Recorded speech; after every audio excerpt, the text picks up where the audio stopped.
is it really childish to be able to say certain things, and depending on what age you are defines the severity of those consequences?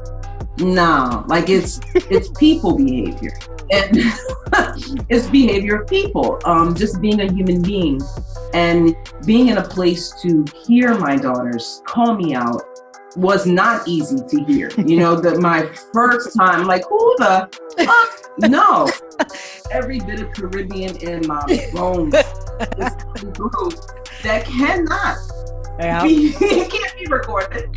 But, you know, there's something about it where that hindsight, that kind of sitting there like, oh man, did I react because of what they said, or did I react because they were right?